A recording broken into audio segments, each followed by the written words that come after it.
Welcome to Modern Day Abigails, a women's outreach of Calvary Chapel, Pearland. 2 Corinthians 5:17 says, "Therefore, if anyone is in Christ, he is a new creation. Old things have passed away. Behold, all things have become new." So let's listen to God's Word, where everyday lives transform and where we can become the women God created us to be.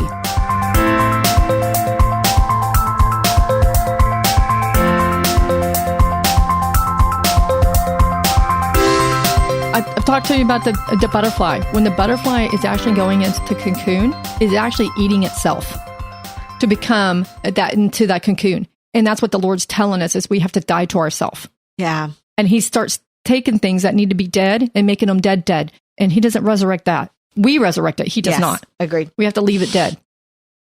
Like pride, like selfishness and hatred and anger. Bitterness. Oh, yeah. Temper tantrums. Oh, yeah. Oh, God, that list is long. Yes. So one of the things that ended up with the same way with both you and I, our stories have similarities. They also have differences. But one thing is the same, is that we both ended up growing closer to the Lord. Yes. We both got tools to help us heal and have a normal, flourishing life. And anyone who knows us now knows that our life is flourishing and healthy and loving, and we live life to the fullest. And then one of us is married and one of us is not. And I'm not married simply because for the longest time, I just wasn't, after 16 years of abuse, I wasn't ready to jump back into a relationship. The Lord did not bring somebody into my life like he did Anna's. We do have a little bit of a different ending in some ways. The Lord brought somebody into her life, and which I tried to get rid of him. She did. I did. I tried to get rid of him several times, and he was just not going to go away. But the Lord never brought anybody into my life. Now, if he decides, I have now decided, thanks to Anna, that this would be okay. But I've been alone for so long. Okay, yeah, well, let's go with that because of Anna. It's just because I was walking from our Bible study class, and I heard the Lord goes, "There's a man out there that needs a Joanna." I went, "Cool, I'll start praying." And she hasn't stopped. Nope, I haven't. Yeah, so we'll see what the Lord does with that. So far, that has not been the case, and I am content in whatever the Lord wants to do. I'm very happy. I'm healthy. I'm flourishing. So our stories ended up different, but our healing was the same. And our stories ended up different in that one is married, one is not. But other than that, our stories ended up the same. We were both healthy and healed, and we're still getting healed. The Lord is still bringing things to our memory that we're like, oh, that's a broken heart. We need to work on that. And then that's when the other gets a phone call or a text saying, okay, the Lord just showed me this, pray with me, or does this mean anything? Yeah, because the funny part is usually the Lord has showed the other one what's going on, and we've just been waiting to have that conversation. Yeah, sometimes like he'll show Anna something, but Anna won't bring it to me until I text, and she'll like, yeah, the Lord told me that about a week ago, but I wasn't sure, so I didn't say anything, or vice versa. Yeah, exactly. And all the while, the one that the Lord showed first has been already praying. Yeah, or every once in a while he's saying, hey, you need to point this out, and the Lord will tell you to tell me something, or me to tell you something. Or vice versa. And usually it's like, oh, dang, I was thinking about that, but I wasn't hoping that was wrong. Yeah, I was hoping that wasn't the case, but dang it is. Yeah. So, and sometimes it's not received well. You know, there's been times that you've brought something to my attention, and I'm like, I don't know about that one. But it's gotten better, because we were like that at the very beginning. Well, it's hard to... And now it's a lot... Now it's like... Okay, I guess so. I got to deal with this. And so we handle it differently because I'm a ponderer. I like to ponder. I like to gather all the facts. I like to lay them out all on the table. I like to look at them. And Anna doesn't like me to do that. No, I'm like, girl, this is obvious. We just need to take care of it. Let's deal with it. Yeah, we're not waiting on this any longer. We're going to pray about it right now. I'm not going to play mousetrap with a roach that I see. I'm going to grab the spray and beat it to death. You know, we're not going to wait around. Yeah, I like to handle things differently. And Anna's like, okay, I'm going to go to the park. I'm going to pray. I'm going to talk to the Lord about this. And I'm like, I'm going to ponder on this for a little while. She's like, no, we're not pondering on anything for a little while. We're doing it now. Yeah, we're doing it now. Okay. We do not need an elaborate mousetrap. Just get it done. Can of raid. Yes. So and that's how we're both different in that way. And okay, so let's talk about now that we've shared some of our testimony and some of our mess, let's talk about the tools, because we have tools for let's see here. We're going to start with the tools that if you're not married, these are tools if you're in a relationship, but you're not married. And first of all, we want you to know that you are not alone. Even if you feel alone, you are not alone. There are people right now, including ourselves, we're praying for you and praying over you.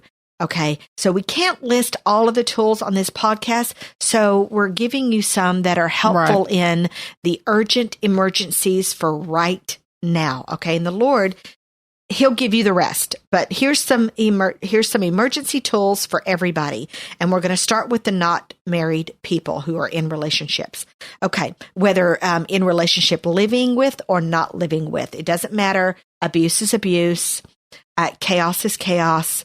But let's start with the not married people. Okay. So the first thing is that if you can leave and get to a safe place, that's our first suggestion. You need to leave. This is scary.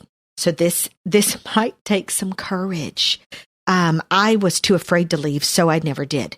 Not for any length of time. I always went back. So even if it takes all of your strength and all of your courage, and even if it is absolutely, completely humiliating, we say, go for it. Do it. It might be the hardest and scariest thing that you've ever done so far, but ladies, be brave. Do it. And then don't go back. And make sure everybody knows. Don't hold it a secret. Even if it's embarrassing. Tell people, because the more people who know, the less likely they're going to do something. Yeah. So make sure. Meaning the person that's pursuing you is going to do something. Yeah. The people you tell can help. Tell their family. Tell your friends. Tell your family. Tell anybody that you have that you can that, hey, this person's doing this to me and I'm leaving and I'm getting out. I need help. That's something that I did not do. That is something that Anna did. She called her mama. I did not do that. Yep. Got my parents involved. My daddy's the one who took me to the lawyer. He's like, I got you a lawyer. We're going. We're taking care of this. Yeah, we had different scenarios, and then different reactions by different people. Yeah. So you get to see both sides, people who have help afterwards and people who don't.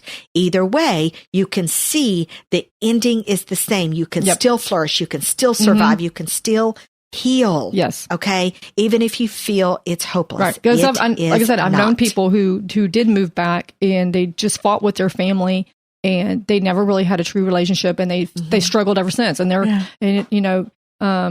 some of them either never got married or they got married when they were, in their late 40s or, and even then it was a little weird.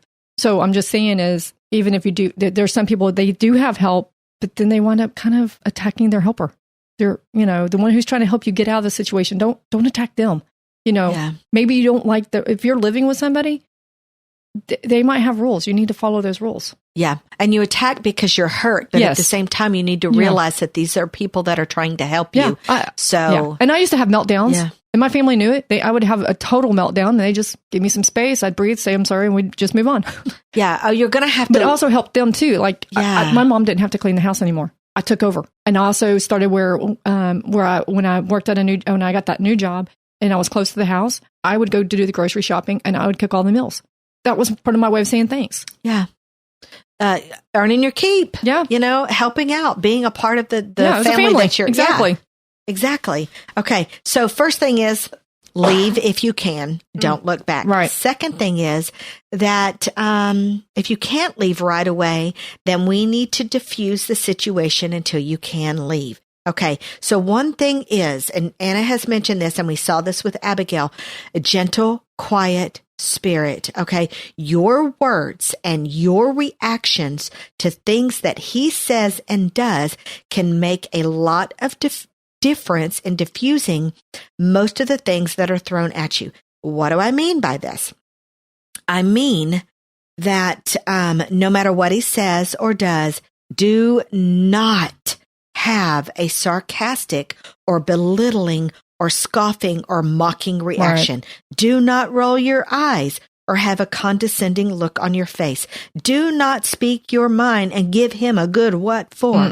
It's best to not have much of a reaction at all, except maybe a smile and maybe a one-word reply if necessary. Reacting any way at all or retaliating with words or giving your opinion is fuel for the fire. But this is enabling. Not during this time. No, look at Abigail. Abigail did not do any of that. Exactly. She kept her mouth shut. She did what she was supposed to do. Yep. To diffuse the situation. Exactly. During this time, it is pure survival. This is going to be one of your best defenses until you can get to a safe place and not look back. That's exactly what Abigail did. She did not go straight to her husband and give him a what for. Right. No. She packed up stuff, food, provisions, the stuff that Nabal was supposed to have originally packed up. She sent it to David. She went to David and she diffused the situation. Right. Okay. And remember, I think this is a good time because you talked about enabling. Forgiveness is not enabling. Okay. Forgiveness is not meaning I agree with the bad behavior. Forgiveness does not mean you're accepting bad behavior. Forgiveness means I'm not going to let their bad behavior affect me. Exactly. Yeah, we're going to talk about that a little bit later, but that's exactly right. This is not enabling. Okay. Right. This is survival mode right. until we can get to a safe place. Okay. What we're trying to do is show you things that fuel the fire that gets you hurt. These are things that we can avoid right away. And the Lord does say forgive, and we're going to talk about that. Yes. In the meantime, though, we need to watch our speech and our actions and our eye rolls, and this could make the difference of life and death. Okay? So pray. We cannot reiterate that enough. And if you're not a believer in Jesus, we're going to help you here in a little bit to become a believer in Jesus, because you're going to need to pray in situations like this. Pray for the right words. Pray for the not words. Pray for your correct actions. Pray for them. You want to pray. If they're acting like an enemy, you pray for your enemy. I'm not saying stay with them. I'm just saying you pray with them. I still pray over John. Yeah. Like Ray and I, we were talking about it. It's been 13 We didn't years? realize, well, he did not know he was not. He thought he was saved. He really did. He'd gone to church all his life. He was one of those. I mean, I didn't go to church all that much. We went every once in a while. He was the type, church, I think twice on Sundays, Wednesdays. He did all that stuff. He thought he was saved, and he wasn't. And so, this kind of goes with that. So that's why the Lord didn't let me get married. I know that. He made sure we didn't get married when we were younger because he really wasn't saved. Yeah, y'all dated a while. Yeah. And I should not, and that was fine. And I wasn't right. I mean, my life was such a mess. It wouldn't have helped anyway, but he would not let me stop praying for him. And I prayed for him constantly. And I was listening to a Trick Swindoll message one day, and it was this really strong, urgent, come to the Lord prayer. And the Lord said, pray that over Ray. And I'm going, oh, okay, sure. So I did. And his life went all types of crazy because exploded. Because the Lord was working on him.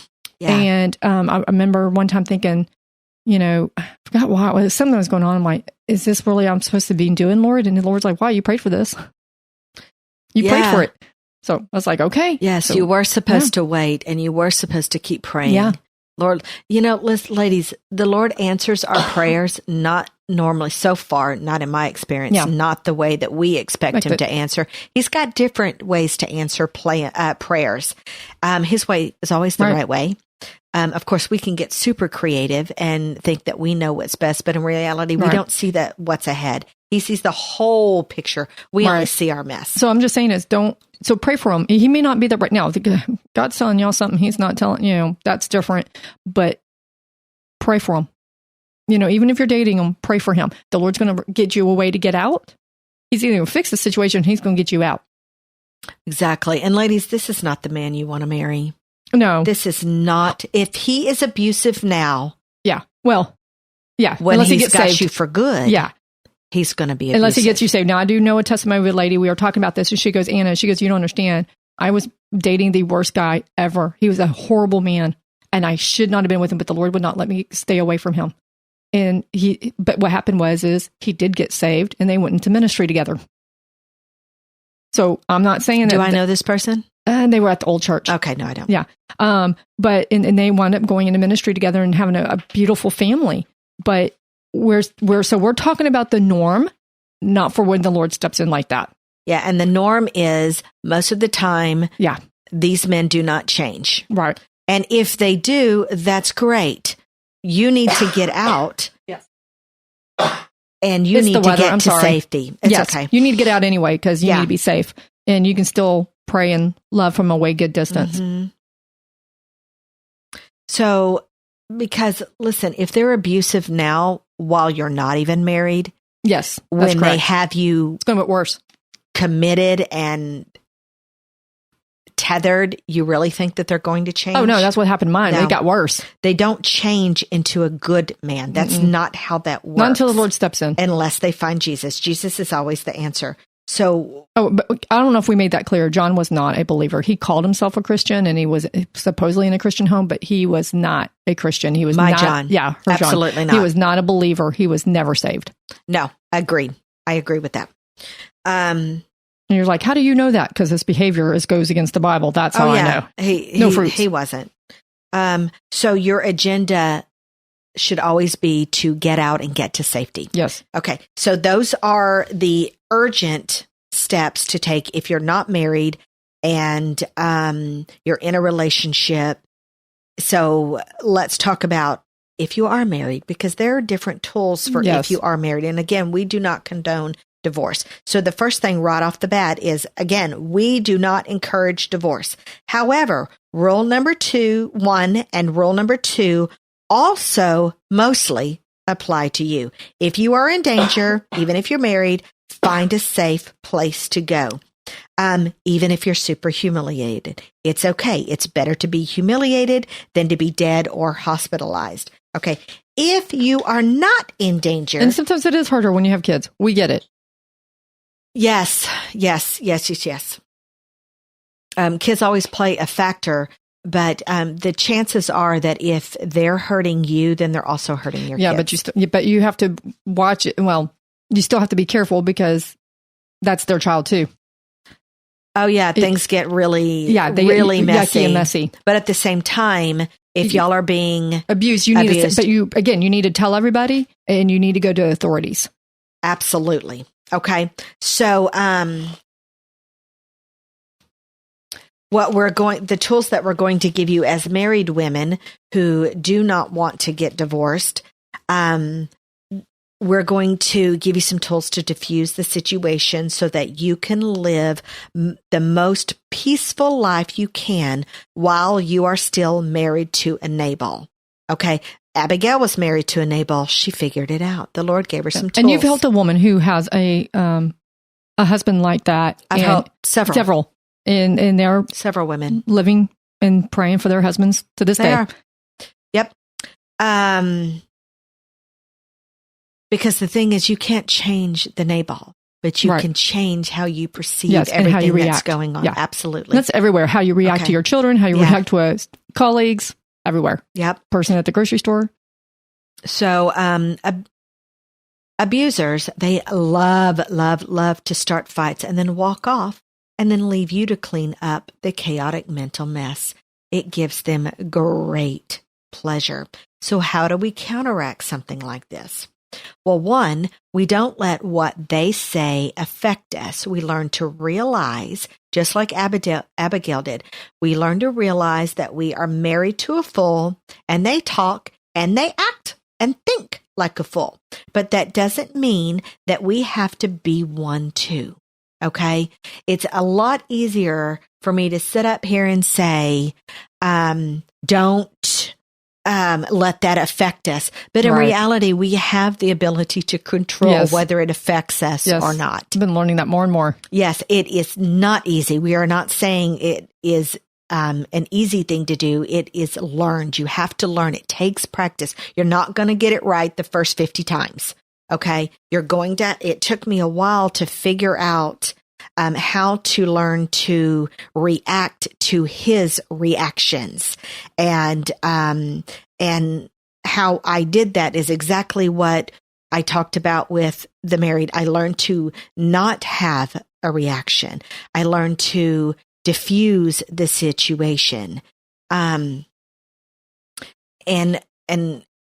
acting like him is not a way to diffuse the situation. Okay. We do not have to have the same reactions as they do. One thing that you need to do is you need to find a church. You need to find a church who loves and teaches about the Lord. In the Bible. Teaches the word line by line. Teaches the Bible. You know, without these things, this is key. Yes. Jesus is key. Okay. And for those of you who are not saved, ladies, Jesus is key. Yes. Okay. You need to learn who he is. He is your way out. Yeah, because when you have a relationship with the Lord, he's going to show you how to have a relationship with others. Yes. Well, we'll talk about that. We'll end this up with the gospel message and letting you know. Okay. So, what you need to do is you need to get mixed up with a group of believers. Okay. You need to, get into a Bible study. You need to start learning. One thing I didn't do is I didn't know who I was. Right. I didn't have hobbies. I didn't have Christian friends. I wasn't allowed to really have any friends. I was very isolated. Yeah, some of you might be going through that. Yeah, and so I had to learn who I was, and I had to allow the Lord to show me who I was. Things that you need to do. How do I put this? Yeah, if you can. They need to stop revolving around your chaotic husband. Right. Okay. If you can. Yeah. So you need to find things that you love to do. What do you love to do? Do you love to sew? Go into a sewing class. Do you love to read? Join a book club. Start learning things about yourself. Start taking up time of things that you love to do. And if you can't afford it, and you don't have trouble, go for a walk. Find rocks. You know, as long as you're not picking up somewhere that say don't pick up rocks, or find a weed that's real pretty. You know, create a hobby if you have to. If you can't afford a hobby, usually you can go take a walk and look for stuff. And what do hobbies have to do with all this? It starts taking your mind out of... if you're allowed to have a Bible, read your Bible. That should be a hobby. Yeah. So things and the reason why I added hobbies in here is because, one, we need something to distract us and pull us away, even just for a little bit, from the chaotic mess that we are engulfed in. Yeah. Apparently Abigail's was cooking. She was cooking. Oh, yeah. I know they were having a feast, but she was still right in it. Oh. She wasn't sitting around. She was right there. Yeah. I mean, she had sheep. I don't even know how many sheep now she had. 5. She had 5 sheep already dressed, cut, ready to cook, ready to go. So bread. She had a lot of bread. Yeah. And so we need something that's going to start taking our mind off of removing us a little bit from the situation. I didn't have a hobby, so my entire 100% of my day was engulfed in his mess. Okay, so we have to start distancing ourselves, not from our marriage, not from our husband, but from our mess. And one thing that you can do is a hobby. Spend doing things that you love to do. He may never join you, and that is okay. Right. You know, like Anna said, if you love to go on walks, he may never join you for a walk. That's fine. If you love to go hang out with your Bible study group, he may never join that Bible study group, and that's okay. But don't put him away either and forget him and ignore him either. Yeah. So your fool might have a life that revolves around foolishness, but that doesn't mean your life has to revolve around that as well. You can do things that pertain to the Lord, that pertain to peace. This doesn't mean that you stop being a wife. It doesn't mean that you stop doing wifely things. It just means that you stop partaking in his foolishness as much as possible, that you stop arguing, that you don't have to fight back. Let him say his foolish chatter and smile and disengage in the fight. Go back to doing the dishes or the laundry or reading your book. But whatever you do, you have to watch your speech. You have to watch your reactions. And you don't have to have either. You don't have to say anything back. You don't have to have a comment. You don't have to eye roll. You don't have to smirk. You don't have to do anything. That is gasoline. We need to learn how to put a cap on the gasoline. I know most of the time we argue because we want someone to see our point of view. But when you're arguing with somebody who just likes to argue, it doesn't matter what your point of view is. It could be the greatest point of view in the whole wide world, but it doesn't matter at that point. So trying to get somebody to see your way isn't going to be helpful. People like that, you don't have a point of view. Exactly. They do not care. Exactly. That's not the whole point of their fight. Their whole point of their fight is not to see your point of view. Right. Their whole point of their fight is to fight. Yeah, you get control. That's what. Yes. That's what the fights were when we used to have them. Yeah. My ex. Exactly. And so you don't have to engage in his fight. You can listen to what he has to say and then simply say, okay, I understand. That's it. There isn't anything he can argue about if you understand. Okay. You need to educate yourself about narcissism. I talked about narcissism earlier. There's so much material on how to diffuse the situation and live a normal life when you are living with a narcissism. And I'm going to venture out and say that most abusers have one level or another of narcissism. I don't have any scientific facts. I just know from pure experience. Okay, this is what I've personally learned. It's not 100%, but I'm telling you that I believe that abusers like Anna's ex-husband and my ex-husband have some sort of level of narcissism. Right. I know for a fact that John was very high, after all that I've learned, he was very high-level narcissist. So I had to learn what is entailed in a high-level narcissist. I had to learn that. And then I had to learn how to diffuse the situation to diminish and minimize the chaotic reaction, to minimize the fights, and to strengthen my level of healthiness, my mental state. Okay, I had to educate myself. We're not going to go into all of that here because there's too much, but there's tons and tons of information, free information that you can learn about narcissism. And when you learn about the narcissist, you also learn about the victim of a narcissist and how to survive in that type of world.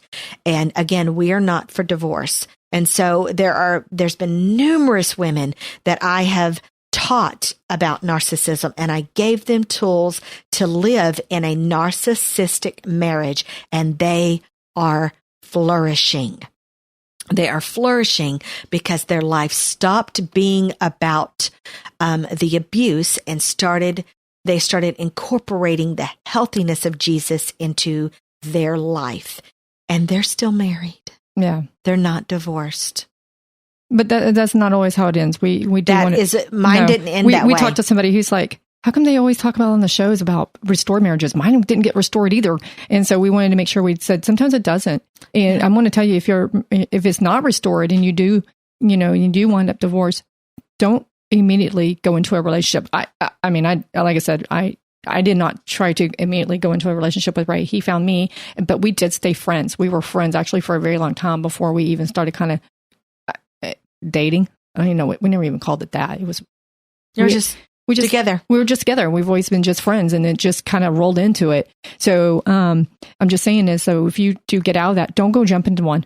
I mean, it's my ex-husband, he had already met another woman try this again. He had already met a young girl. And I say that because he took her to prom. And, oh gosh. And within we hadn't even been divorced a year when he was already going to get marrying her. He took her to prom and getting married. So awesome. Yeah, it was,